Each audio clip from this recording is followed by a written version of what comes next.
Hello, boys and girls. Greg from the Scary Spirits podcast here to make you another cocktail. This week's cocktail is Vincent Price's Manhattan. And it is the featured cocktail, as always, in today's episode. We'll take our rocks glass with ice in it. We're going to add 2 parts good whiskey. I'm using 4 Roses, single barrel. I assume that's good whiskey. I don't know. So I'm going to do 2 ounces.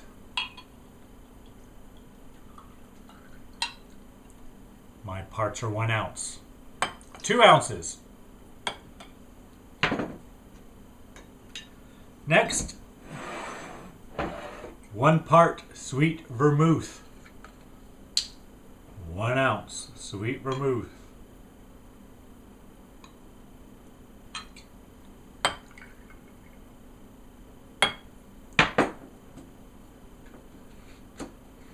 Next, 2 dashes Angostura Angostura bitters.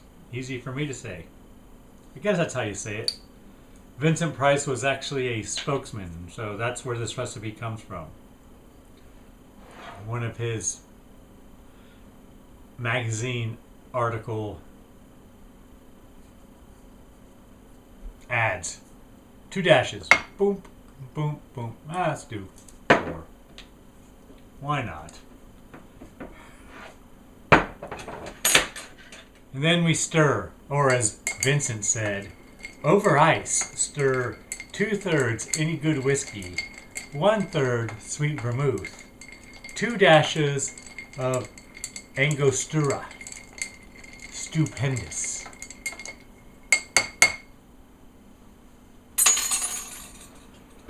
There you have it. Vincent Price's Manhattan.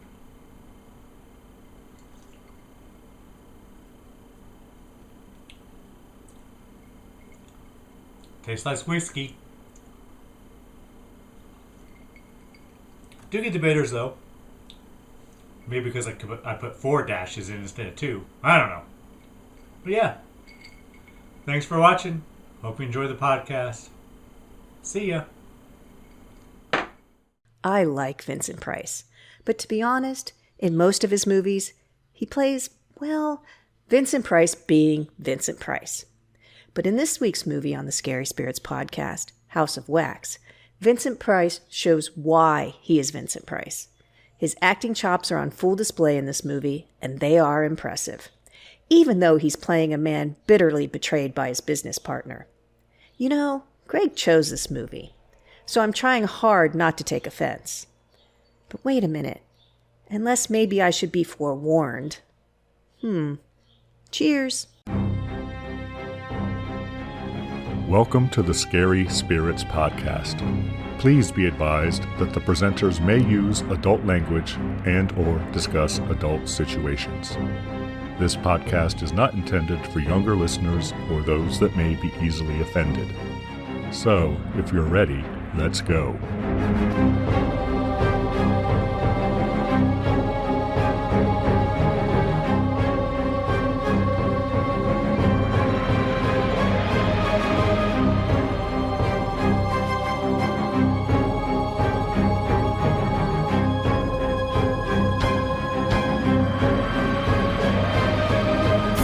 Hello everyone, I'm Greg.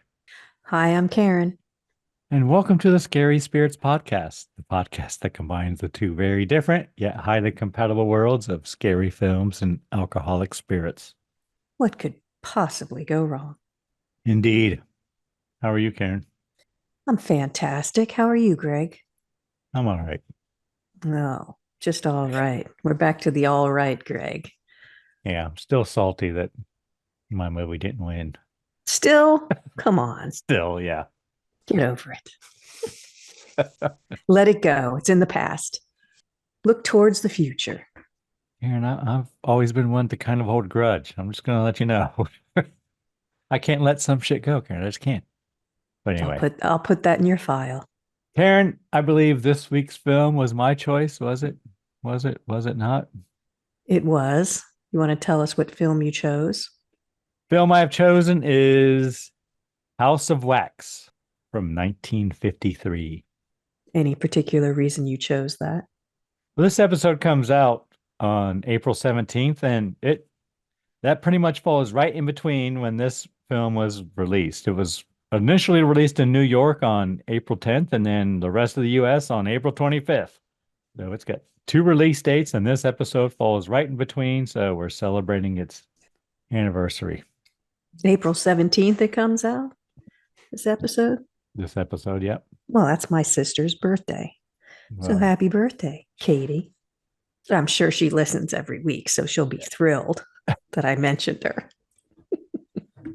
this is House of Wax's 75th or 71st anniversary. That's not Katie's birthday, perhaps, anyway, as well. Is it? No, it's not her 71st. Happy coincidence? No. All right. Think we'll still be doing this when I'm 71? Well, it's not that far away, Karen. It depends on how you look at it.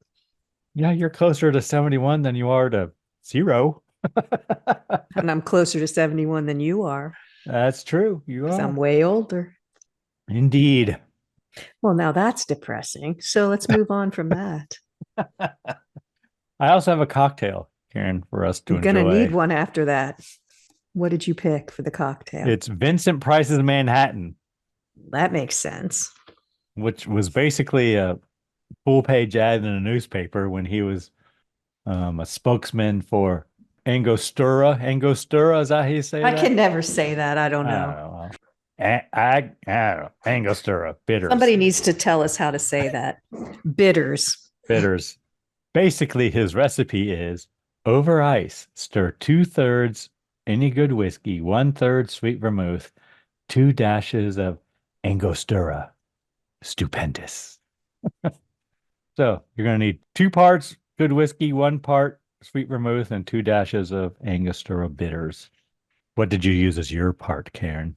Bourbon. What did you use? No, your part. 1 ounce. 2 Oh, ounce? you always ask me that, and I always answer it the wrong way. 1 ounce. I did as well. I used 4 Roses single barrel whiskey, which I assume is a good whiskey. It is. I used Knob Creek, which is, I don't know if it's good, but I like it. I think it's good. I think it is too. Have a couple bottles of that. Should we give our friends and listeners time to make their own Vincent Price's Manhattan? It's pretty easy. Of course. I may have put like 4 dashes of bitters in mine, but You like bitters? just 2 didn't. I just put and I was like, that don't seem enough. So I did a couple more. No, I would rather have 1 than 2. It actually smells kind of good, actually. Well, smells- of course it does. Smells It's got better good than it whiskey, tastes. bitters. And Yeah. All right. Everybody go make their own Vincent Price's Manhattan. Hold on.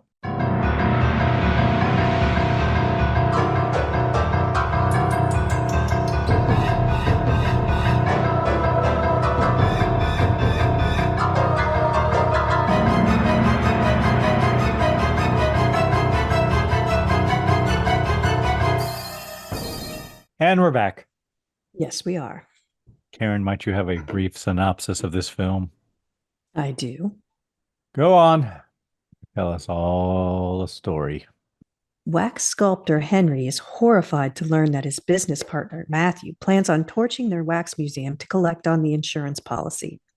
Henry miraculously survives a fiery confrontation with Matthew and reemerges some years hence with a museum of his own. But when the appearance of Henry's new wax sculptures occurs at the same time that a number of corpses vanish from the city morgue, art student Sue Allen begins suspecting wrongdoing. Thank you, Karen. We are a match. All right, Karen, tell us everything you really enjoyed about this film from 1953. I like this film a lot. As I mentioned to you before we started this, it does pretty much follow the original, or at least the one we saw. So this is a remake Yes. of the 1933 Mystery of the Wax Museum, which is a good film. Is a good film. Is that a good film, Karen? Yes, that's Oh, good it film didn't too. make it to the finals of our March Madness. It was one Did of my you have it in there? Yes. It was like my number 3 seed or something, but whatever. Oh Moving- my God, let it go. So it follows the original pretty consistently, enough that I almost thought I was watching the wrong one. There's excellent shadow work in it. I really liked that. I thought the actors were really good. It might be one of my favorite Vincent Price roles. He's not campy in it. In a lot of his movies, he's a little over the top and campy, and that's his gig. And I don't not like that when he does it, but this one seemed a little more actorish to me, a little more serious, and I enjoyed it a lot in that aspect. I thought the music was good. They did a good job of making it feel suspenseful. I can see when it came out that it was probably quite shocking in some ways. It has a lot, I mean, he creeps around a lot in a way that would make women uncomfortable, I think. The sets were good. The acting was good. I mean, I overall I liked it. What about you? What did you like about it? You were making faces when I said things, so I'm wondering. Well, I didn't write anything down. I have several things written down that I didn't like. I did not write anything down that I liked. But I agree, Vincent Price is good in it. It's a very he's acting. He's good in it. Others are okay. I guess the other actors are fine. The sets are good. I will say that. The wax figures, all the props are very good. And these are wax figures because we see them melting, right? As opposed to the first film where we saw them breathing. We saw them breathing, yes. Yes. So the sets and everything were good. The props. I didn't really make note of the music at all. It's not overpowering or anything. There's only a couple times I noticed it, but I thought it was well placed. I do have something later to say about the sound in general. It does stay, it's pretty true to the original, but it lacks. Compared to the original, it lacks some important things, I think. Well, I think there were things in the original that I remember being confused by. There were some things I remember we were like, we didn't understand why certain things happened or whatever. Well, maybe you didn't understand, Karen. I'm sure. No, you didn't either. And this one doesn't have that. This one is simplified, I think. I don't want to say dumbed down, but I think streamlined, I'll say. Okay. That's all I got. Okay. Anything you didn't like, Karen? Before we go on, I do want to say I did like the makeup on Vincent Price as I'm going to put monster in quotations when he was burned. I thought that looked pretty good. It was very creepy looking, I thought. So what I didn't like, there isn't much. I really liked it. Curious to see what you didn't like. There were a couple scenes that went on a little too long. The dancers, at the matinee was way too long. Even when she's wandering around the museum at the end, like towards the end of the movie, I know it's to have all those macabre kind of scenes and make you afraid, but it just was extended. Didn't bother me too much, but it was too long in those ways. We should also say before we go too far into it that this was originally released in 3D. Yeah, and I was curious to see what I saw one swinging thing that might have come out, but other than that, maybe some wax meltings. That's it. I didn't really pay attention to that. I guess there were some. The guy with the freaking paddle ball. Yeah. Going at the. I was wondering. That makes perfect sense. I didn't think about it then, but he was way too long too. Yeah. But they were probably using was for the effect. Yeah, that makes perfect sense. I didn't put that together, but it was also in like surround sound or like very early surround sound, apparently, because the review I have talks about that. I thought it was dark and suspenseful and creepy. What did you not like about it? So maybe it's because I'm comparing it to the original, which I can't help but do because it is so much like it. It's so true to it, right? Mm-hmm. The first thing I wrote is the sound. So I didn't like the sound. Sounds like it's on a soundstage. But after reading, I didn't know it was recorded in like sensor round, like a very early version of stereo, basically, is what it is, or surround sound, right? And that's, I'm sure, why it sounds like that. Like the footsteps when they're walking through or running through the city at night, it sounds like it was done on a soundstage, which I'm sure it was. They were, recorded those sound effects, but apparently when in the movie theater it played like in the direction of Oh, it wherever would it was cut, yeah, coming the from, right? Doppler effect where you'd hear it Yes, go past. Yeah, that would be pretty cool. you would think. But it didn't sound right to me, basically. Vincent Price does he's the Lionel Atwell character in the original. They're very comparable, I think. Lionel Atwell and Vincent Price. After saying this, I'm like, oh yeah, they're very. So what this film is lacking compared to the original is strong female characters. The original we had two, one and a half maybe, right? You had Fay Ray, Hmm. who is basically the Sue character in this, right? Even though I don't think her name was Sue, but she's basically the Marie Antoinette Yes. look-alike, Yes. which I liked better in the first one because it was like a more of a bigger deal. Like, you know what I mean? Like the resemblance between Fay Ray and Marie Antoinette or whatever.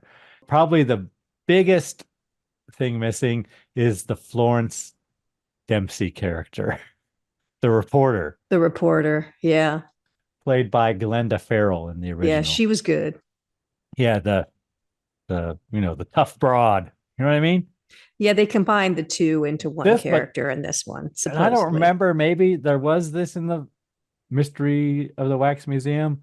This was pretty degrading. They made a lot of comments about women. Did They they do that in did. the first one as well? Can't remember it. I feel Probably. like I they think might so. have They might have. It was a thing. dames and skirts, Skirts and and yeah. I think they probably did. I think I probably mentioned it. I mean, I mentioned I it think I throughout did here. too, but I think they did, especially with the reporter, but she just did her stuff yeah, anyway. but she played it up. She wore that tough dame Right. as a badge of honor, right? So that was missing. You know, Yeah, I can agree with that. there was no Florence Dempsey character in this. It was Well, they sort of combined the two into Sue, but it didn't. no, not really, because she wasn't like that at all. No, but she did some of the investigating. Yeah, but she wasn't. She She wasn't the was no tough broad. She investigator. She was just snooping around. That's all she was doing. barely a little, but she was uncomfortable in the matinee with the can dancers, and the reporter would not have been. You're right. Like there were things. She was a nice girl through and through. Yeah, that was my main issue with it. You miss the tough broad. Yeah, I do. That's reasonable. I think I just really liked it because, like I said, And there was no love interest in this, really, was there? Why? well, uh, Scott, yeah, they tried to do the Scott Sue they thing, but it they didn't. didn't have a lot of Never chemistry. connected. No. Hell, at first I thought that woman was Scott's wife, and I think it was his mother. Well, no, he said I was just. They He's living tried with it. his mother, They and she tried. goes to stay with him. They tried, but it. They didn't have the spark as the first movie had. But I think what kind of won me over, like I said, is just Vincent Price not being a caricature of almost of himself, where he really acted. It's like when we see Christopher Lee not be the silent vampire and we get to see him act, and you think, wow, he is really good, just like Vincent Price is really good. But you don't always notice it because his later films, I think, were just, I mean, they're He good. I was still, Vincent Price playing Vincent Price. yes, and I still like him and I still like those movies. But this one, you really got to see him as an actor. And I think that's what I probably liked most about it. I mean, I was that him in the makeup? I'm sure it was. Yeah, yeah, because as he was sulking around town, I kind of could tell that he kind of moved like Vincent Price. I would think Vincent Price would move. You know what I mean? So it's all right, but it's no Mystery of the Wax Museum. I think there's a little, I don't know how to describe it either. You find out at the end that it's not really a spoiler. Came out of the fire insane, but they don't really foreshadow that at all. He seems completely normal, except for what he's doing, of course. So there's a disconnect of, I found myself asking, why is he doing this? What's making him pursue this line of sculpting, shall we say, instead of just literally teaching people to sculpt, which he could have done. But then we find out he hates the world and everyone in it. So he's exacting revenge, but that's not obvious through the whole thing, I don't think, which makes it a little disconnected as to, why is he doing this? He could have rebuilt, and I get exacting revenge on the people who harmed you and things, but wasn't the one in the original, wasn't he going after just people who did him wrong? And in this one, it's just like, oh, he just looked like John Wilkes Booth, so he killed him. It was a little different than the original in that way. And I like the original. Except for the Marie Antoinette character. Except for that. Otherwise, I don't know. I felt I kind of like that in this one. He had his business partner hanging in the museum.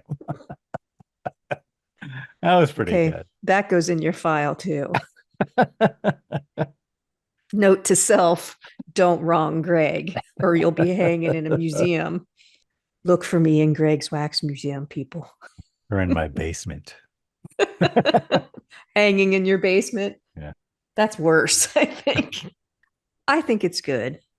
It's not as good as the original, but I think Vincent Price carries it. He is good in it. And this apparently revitalized his career, I'm reading now. I think if you hadn't seen the original and you saw this, you would have probably been more fine with it. Probably. Yeah, because like I said, I'm comparing it to the original, and I'm missing the female characters, the strong female characters. I'm so proud of you for saying that. I thought you would be. I hope you really mean it, and you're not just saying it to get that reaction. Manipulating me. No. Anything else, Karen? No, I think that's it. Well, before we give our cocktail rating, would you like to hear a review from the time, Karen?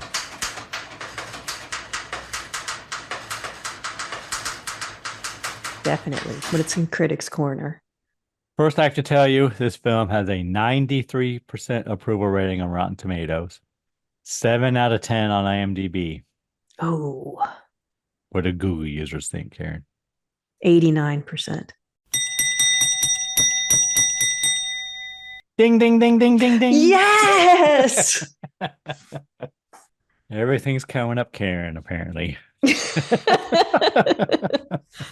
Getting better. The review I have is from the New York Times, April 11th, 1953, which is the day after it was released in New York. And I'm going to read the whole thing, more or less.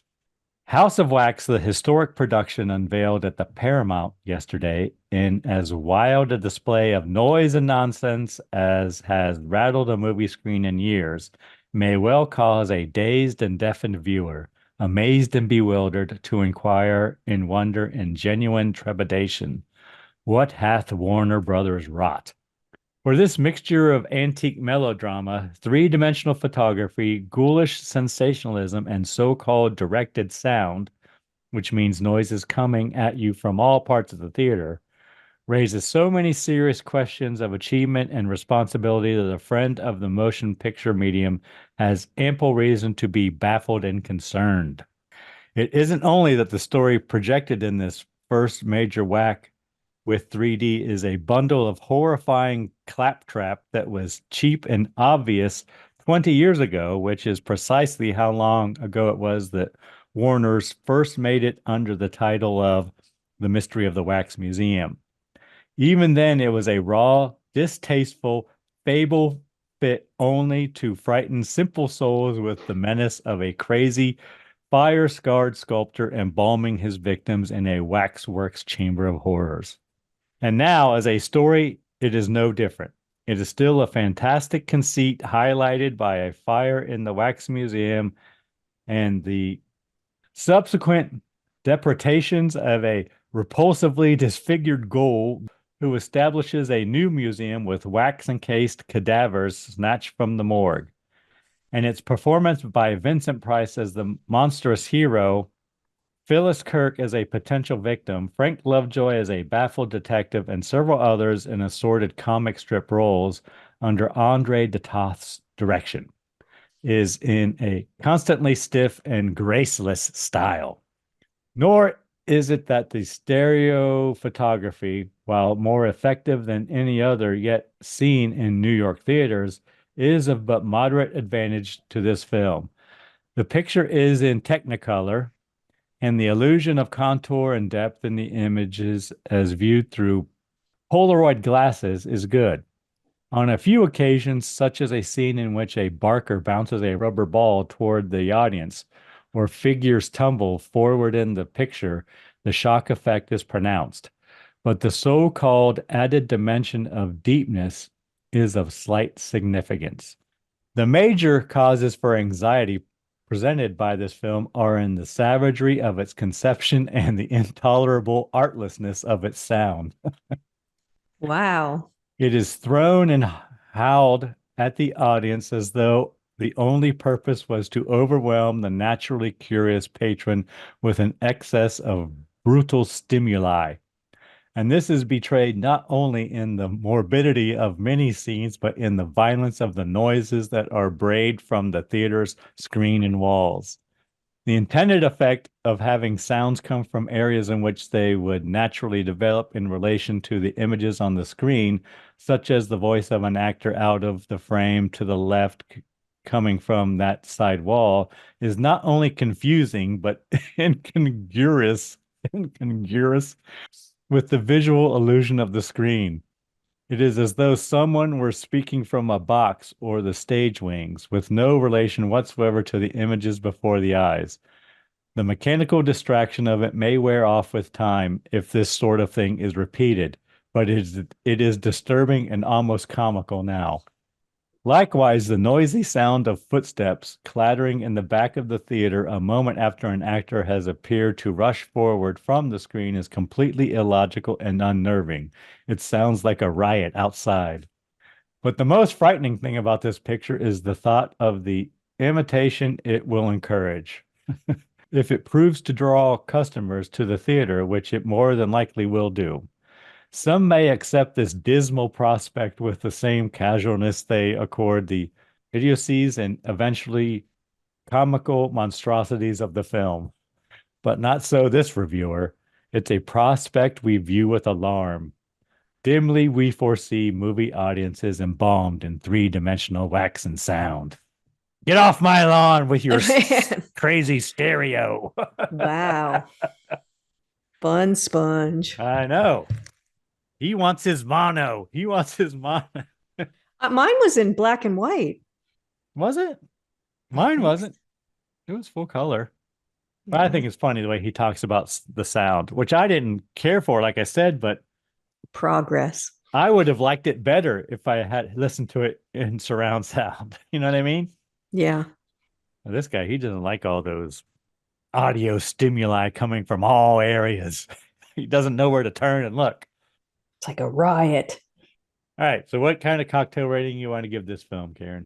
Well, I think that review was a little harsh. It was the New York Times. I think it's a 3. I didn't have a problem with it. I agree. It's a 3. I think we gave Mystery of the Wax Museum a 2, though. So I'll agree it's a 3. Okay. Give it a 3 for effort. For Vincent Price. Yeah. Is this, I saw Charles Bronson's in it. Is this his first role? Did you recognize him? I didn't. I only recognize him as the older guy. I mean, he's a mute, so he didn't have lines or anything. He's the tough guy, but about the second scene he was in, I was like, wait a minute.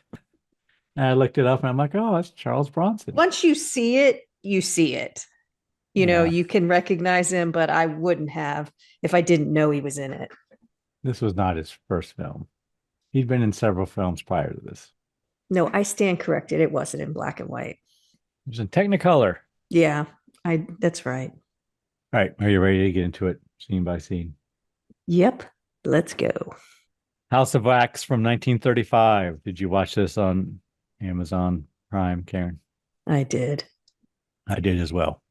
It's rated 13 plus, even though the movie poster says GP, which I think is the same as PG now. But I don't know. Violence, alcohol use, and foul language. I don't remember any foul language. I don't either, but We have credits, and then I wrote it's a rainy night, and there's a wax museum with shadows of figures. So there's some nice shadow work there. yeah, at first I thought they were in London. I don't think they ever say where they are, do they? I think you see a New York City police Yeah, that's true. department. So Yeah, that's right. later. And I wrote Joan of Arc, so we got the Joan of Arc statue just like we do in the first one. And we see Henry, who we learn is Henry, played by Vincent Price, working in clay. So he's molding a bust or something in clay. His partner Matthew enters and tries to convince Henry to do more horrific pieces because people want to be shocked and scared and horrified. If it Yeah. bleeds, it leads, Karen. And Henry's not into that. No. And Matthew wants out. Well, they kind of go back and forth. And Henry's like, I don't want that. He's highbrow. He doesn't want that morbid money.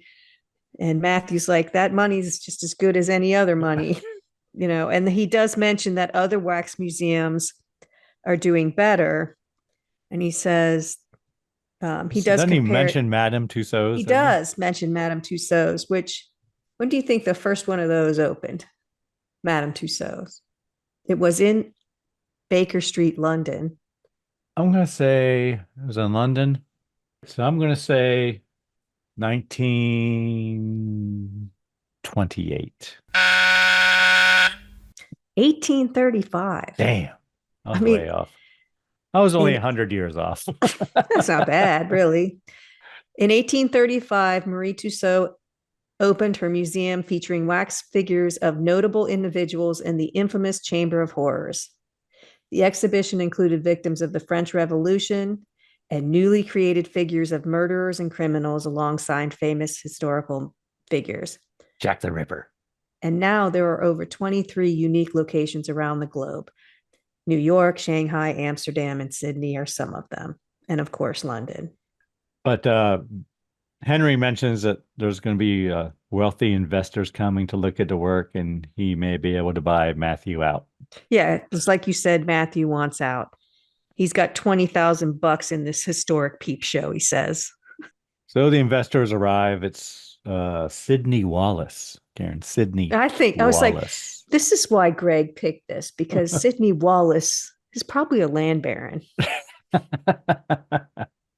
He's a rich guy. He comes and Henry gives him a tour. And he's impressed. Yeah, they spend a lot of time looking at Marie Antoinette. He explains how he attaches the hair one hair at a time. Sidney Wallace, says he's interested and he may buy out Matthew, but unfortunately he's on his way to Egypt for 3 months and he won't be able to do anything until he comes back.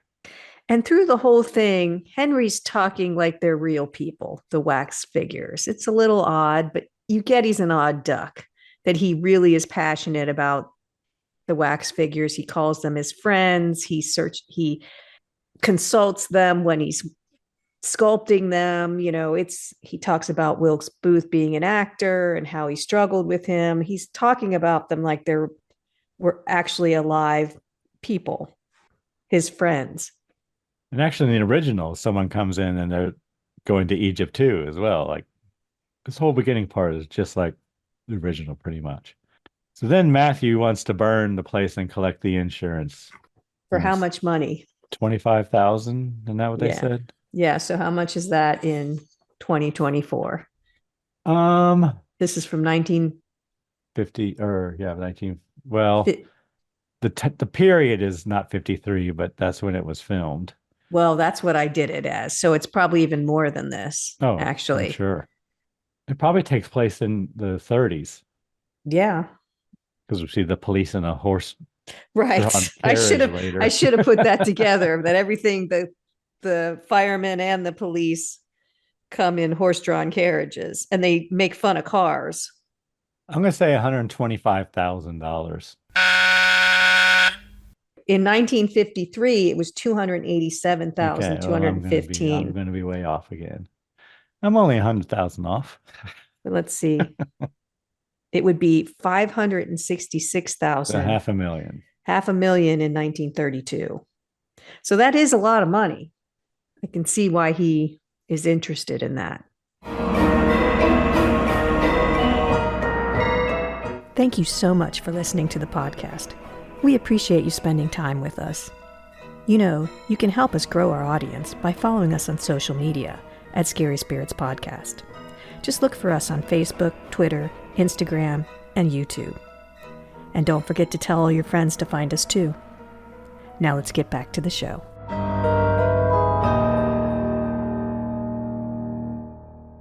So then Matthew starts lighting the figures on fire. He explains that there's all this flammable stuff in there. It would just take one match. And he just takes a match. And of course, he lights Marie Antoinette on fire first. It was harsh how he Pretty did much it. what happens in the first one, too, although he doesn't like Marie Antoinette. He burns He just last. goes around and starts lighting everything on fire and then blowing out the gas, the light. And I'm like, it's pretty brutal. He doesn't give him a chance. He's like, 3 months. He could have waited, but no, he had an opportunity. He had to do it now, and he does. So they fight. Matthew and Henry fight, and Matthew spreads flammable liquids and leaves the museum as it burns. And that's a long scene too. They fight a little bit. Henry is knocked out. He spreads flammable liquid. Henry wakes up. They fight some more. He's right. It's long in the fight scenes, but the flames look good. Everything's going. Yeah, and the figures melt. Yeah, They melt. it's Matthew leaves Henry to burn with the rest of the figures. brutal. And Henry appears to escape before the museum explodes. But we're not sure. Then we see Matthew at a party talking to a blonde, I wrote. I said talking to Morticia. Yeah, did you recognize her? I did. I didn't. I didn't recognize her until I saw who it was, Carolyn Jones. I'm like, oh. She's a blonde in this, but she is. He's talking to Morticia. I probably should have recognized her when she was Joan of Arc, because she's a brunette in that. But she looks the same. Like she looked the same. Her face was the same. And plus, she's playing a ditzy blonde too, so that didn't a very register with ditzy me. blonde.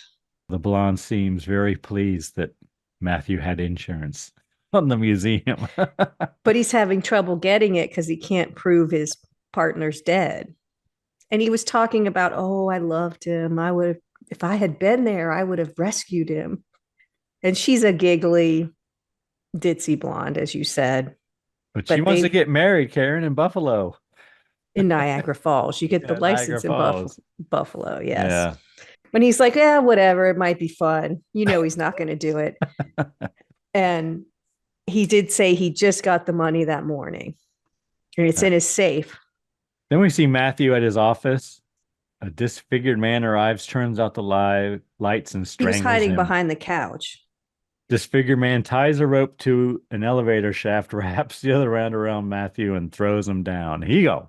Well, he killed him first. He strangled him first, then tied the rope to the elevator. The elevator's cool. It's one of those old ones with all the bars and everything. Yeah, wrought iron. Yeah. So then we see the blonde girl getting dressed in her corset. Yes. And she was very skinny in the corset. Oh my gosh. She almost disappeared. I said, holy moly, look how skinny she is. And Sue, who we learn is Sue, is helping her because I guess they're friends or something. I don't know. She keeps going tighter, roommates, pull it tighter. They talk about Matthew, how he hung himself, but whatever. She's moved on. She's got a new friend now. But she did say, this is what her late friend Matthew said, if a girl doesn't watch her figure, a man sure won't. It's like, okay, it's going to be one of those movies. Sue's apparently got a job interview. Comes home from the job interview. She didn't get the job. The landlady stops her as she's coming in and wants the rent money. Sue goes upstairs. Well, the guy she's going out with, she says, is really rich, and she gives Sue 50 cents so she can eat. And she says, be careful at the job interview. I guess the guy is handsy. She does try to sneak in, like you said, and the woman wants her rent money. Goes up to their apartment and she finds Kathy unresponsive. Because she says to the landlady, Kathy said she'd loan me some money. I'll go get it for you. And then that's why she goes into Kathy's room. Oh, so they're not roommates. They're just in the same boarding house kind of place, right? I guess I couldn't quite figure it out. Okay. So Kathy's unresponsive and the disfigured man is in there. He escapes out the window. Or no, Sue escapes out the window, right? Yeah, she was pretty agile, I must say. And the man follows her. Yes. Then the landlady goes up and they find the body, landlords, whatever. And they blow a whistle to bring in the police. Yeah, they find Kathy's body. And the disfigured man chases after Sue through the streets. So this is a couple of things. One, the streets are completely deserted. There is no one else on any of the streets, which I thought was a little odd. I know it's supposed to be very late, but and then Henry, well, who we assume is Henry, if that's the disfigured man, doesn't seem to be able to walk very well. You know, he's got like a limp or something. He's not moving very well. But at the end of the film, he pops out of that wheelchair. He's 100% fine. I was thinking, well, why would he fake that inability to move through the streets of New York when no one sees him? You know, I don't know. That's a little bit disconnect, but she's running in her heels. He's keeping up with her pretty well, even though he can't physically move very well. And then she does hide from him and takes off her shoes so she can run more silently and quicker. Yeah, and then she knocks on the door. And I thought it was just a random door, but apparently no, it's her friend Scott's house. Well, it's her mother's friend. The two mothers were friends. They say that at some point. I thought it was a random house too. And she's pounding on the door, and that's when he knows where she is because there is, like I said, absolutely no one else on the streets. So he does find her, but they let her in just in time. So then we see the police investigating Kathy's murder, and they want to know where Sue is. And then we see him taking Kathy at the morgue, and there's lots of male chauvinist talk as they're carrying her body. There's comic relief in there, but yeah. And they say that there's a cord mark on her throat, and she was probably giving the drug, and they call it Veronal, which I think we've talked about before. I think there was another movie. I think it was Mystery of the Wax Museum. It probably was, but it's the first commercially available barbiturate. It was used as a sleeping aid from 1903 until the mid 1950s. You might be right. We've talked about, if it wasn't that one, it was. Yeah, because there's this whole side. They might have called it Barbitol or something. There was this whole side plot in Mystery of the Wax Museum where the guy, there was a drug addict, or he was paying someone for the drugs or something. Yeah, that's what I mean. It was someone was an addict. I thought it was heroin or something, but I couldn't remember. But yeah, so they say there was a sedative in her system to make her sleep, and they say she'd been dead for several hours when they found her. So then we have bodies in the morgue, and I wrote comic relief, just like a woman. I have written down because they said that about something. Has to have the last word because one of the corpses sat up. And they said it's from the embalming can make them jump. Then disfigured man in the morgue, he gets up and there's just a bunch of bodies wrapped in white sheets.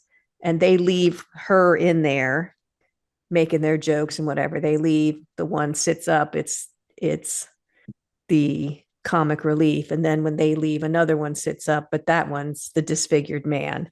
And he climbs out. Gets his hat on. And starts looking under the sheets to find Kathy, who he's looking for. Finds Kathy and ties a rope around her, and he drops her out the window, and a couple of men grab her, which they did in the first one as well. Yeah, and there's really good shadow work there, too, of them waiting for that to happen, I thought.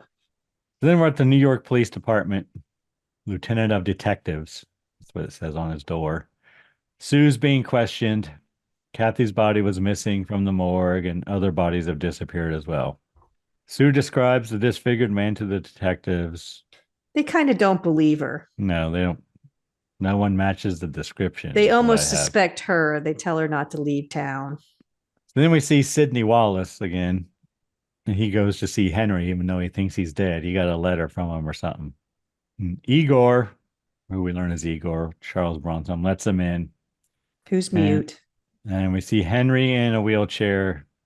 And we learn he wants to open another museum. And it's Henry looking pristinely Henry. Mm-hmm. It's Vincent Price's face. And he's going to give the people what they want, horror and sensationalism. Takes Sidney to the basement, but he has to take another way. Apparently, he has an elevator or something. And he shows how he dips the plaster bodies into wax to create the figures. Henry says he needs about $30,000 from Sidney.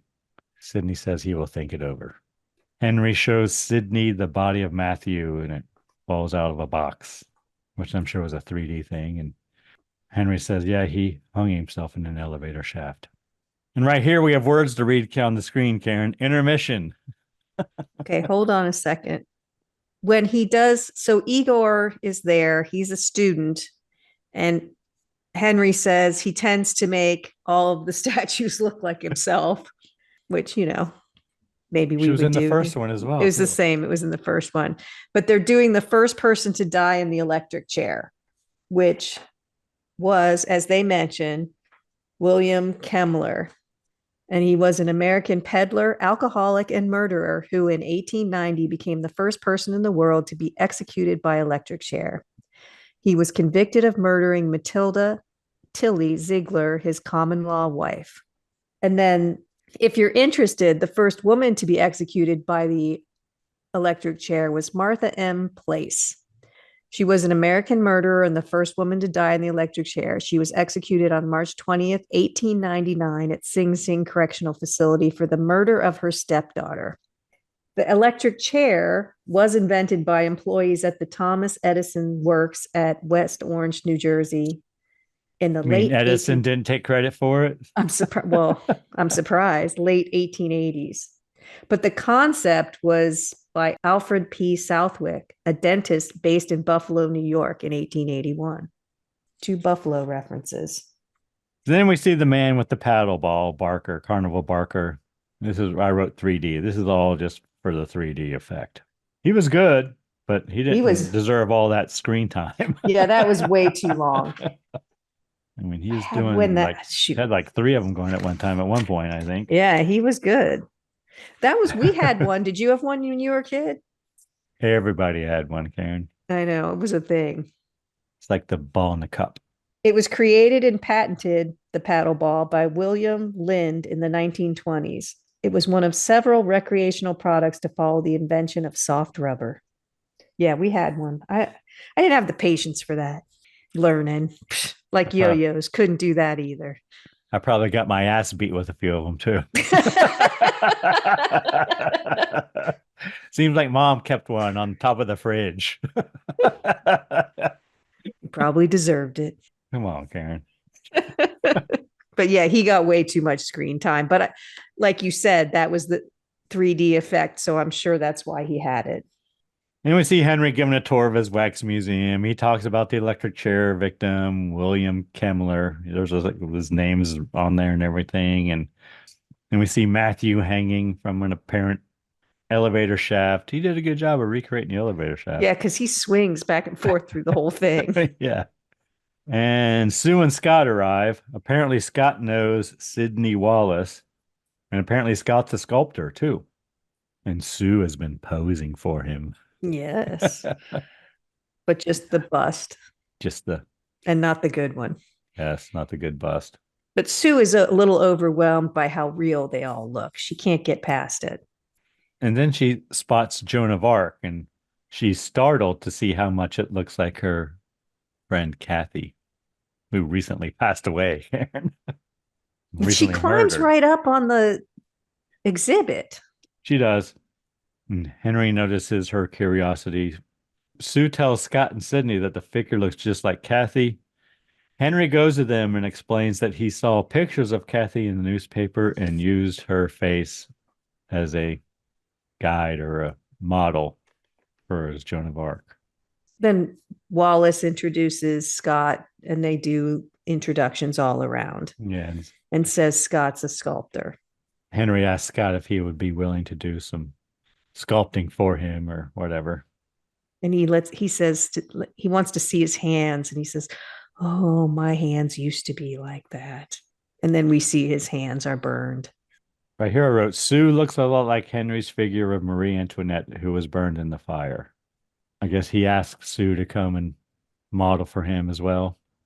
And she agrees to see him at some point. Then we cut back to the paddleball man doing his paddleball. That night, I guess Sue opens her window before she gets into bed, as you do, Karen. It's like Dracula's going to fly in there. Then we see the disfigured man creeping up in her room. Well, he uses his bat rope. Yeah, he's got a grappling hook. Yep. He makes his way to her room and into her open window. So do you think he was going to kill her or what? Yeah, and use her body for Marie Antoinette. She wakes up and screams. He escapes out the window. Scott's mother comes in and comforts her.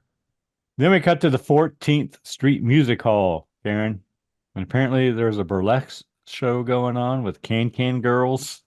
Yeah, I'm not sure why we needed this scene. Scott and Sue are there. Scott has a lager. I made a note, but Sue has a sarsaparilla. Yes. And hold on. A sarsaparilla is also the common name of a soft drink that was popular in the early 1800s. The drink was also used as a home remedy and was often served in bars. So it's not alcoholic. It's a soda. So then Sue begins to wonder if the figure in the museum was Kathy, because apparently Kathy only had her right ear pierced, and that was the exact same that this Joan of Arc figure had. She asks if this is a place that proper people go to, and he says yes. Well, she says it doesn't seem proper with these girls showing their talents. I thought that was a funny line. But they talk about Sue only having one earring, which seems like I guess, but I guess it's a detail only someone who knew her well would know. Then we're back at the police department. Sue and Scott talking to the detectives. Sue wonders why the Joan of Arc figure would just have one ear pierced. Well, I think Scott took her there. Yeah, Scott took her there to have them talk her out of it. He says, "You're focusing too much on it. You're fixated. Let's go to the police tomorrow and he'll explain to you that it's not reasonable or something." But he takes her kind of seriously after she leaves. Doesn't seem like it when she's there, but after she leaves, it seems like he does. Yeah. Because then, they talk about Henry not being in a wheelchair and not being able to move. Yeah. So as soon as they leave, the detective gets on the phone and calls someone and tells them to dig up all they can on the House of Wax Museum. So then we see the police at the Wax Museum. But plain clothes. Yeah. Yeah. They're like their patrons. Sue arrives, but right here I have leave it to a skirt. So it must have been another male chauvinistic comment. Yep. Sue climbs up on the display of Joan of Arc and starts scratching at the wax. Henry enters.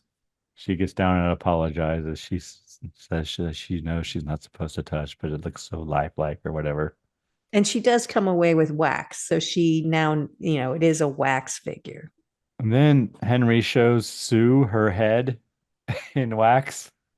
Well, and also that happens.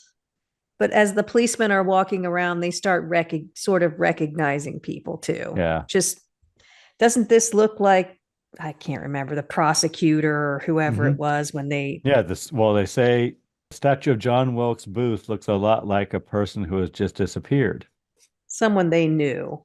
And then they seem to recognize one of the guys working for Henry as a sculptor. Yes. One of them says, "I'm not good with names, but I never forget a face." And I sort of recognize that guy, Leon. Yeah, but again, Henry asks Sue to come and see him later because that's a good likeness of her. What Scott had done, I guess, but he could do better. Yes. Whatever. Then we see the police asking Sidney questions, and they ask him about the men who work for Henry. One of Henry's artists is apparently wanted by the police.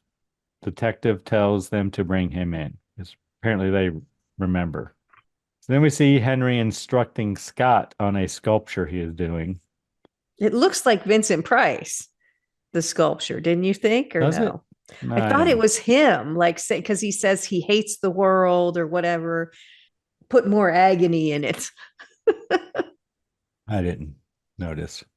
But he does send him to off to look at some flower arrangements, which is going to go on a display because he knows what Henry would like.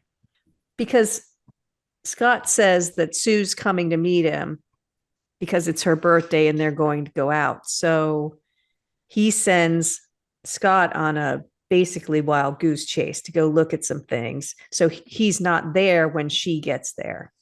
Police bring in the sculptor that was working for Henry. They go through his effects, and he has a watch inscribed to the politician who was missing. Well, in the original film, it was a judge. I don't remember if it's a judge in this one or not, but it's the same It's kind of some thing. sort of I think it's like a District prosecutor or attorney something. or Yeah, prosecutor, yeah. Yeah, maybe district attorney, something. And they confront the guy, and he says he found it. And then they lock him up on suspicion of murder. He needs a drink. He's an alcoholic. He's sick. Can't you see his nerves are shattered? He just needs a drink, but they won't give it to him. So they're holding it out on. Bastards. Yeah. Mean. Sue arrives at the museum after hours, apparently, and Igor locks the door behind her as she enters, and she yells for Scott. Igor follows her. The door begins to close. She rushes and opens it. She goes back the way she came. She goes to the figure of Joan of Arc. She pulls back the black wig to find blonde hair, Karen. There was a scene before that where she walks past a bunch of basically decapitated heads, and Igor is standing behind it. So he's behind it and holding very still, and then he moves. I thought that was pretty funny. But yeah, she goes over and she sees that Joan of Arc is Kathy. A blonde. Henry stops her. You shouldn't have done that. Sue says it's Kathy's body under the wax. She I runs knew it. away. Henry gets out of his wheelchair and follows her. This is where he walks completely fine. Igor stops her. Henry calls Sue his Marie Antoinette. He says, everything I've loved has been taken away from me, but not you, my And Marie Antoinette. She beats him with her fist, just like in the original film, and breaks his face. Yes, literally. And it His crumbles to mask the ground. breaks away, and we see he is the disfigured man. She faints. Then he begins to encase Sue's body in wax, but of course it's like a big fucking thing. You gotta. It's very complicated. Apparently, it's like a Batman. It's like Mousetrap, Karen, right? Yes. Well, yeah. But we did get a cut to the alcoholic. What's his name? I don't know. I didn't write it down, But he spills. yeah, because they're taunting him with whiskey. Yeah, they're pouring drinks in front of him. So he totally spills. Yeah, so that's what I have next. Police department. Henry's sculptor comes clean. He tells them how bodies are people encased in wax in the museum. Oh, you're right. Sue's naked and clamped down.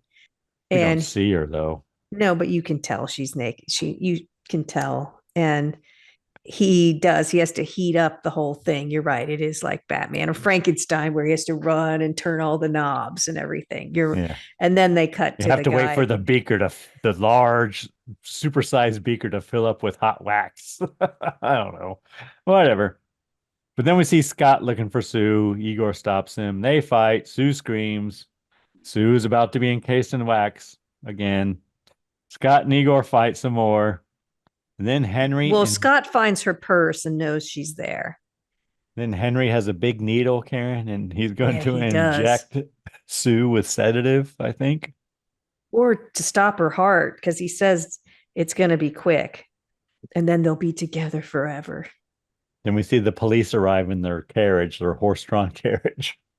Yeah, they take their sweet time getting in, but the temperature keeps going up and up. We see the little arrow, and yeah. All it was missing was like the the I red know. mark that said Yeah. danger. Danger. So then Igor puts Scott in the guillotine. Yeah, after he knocks him out and he puts him in the guillotine because they've been fighting this whole time.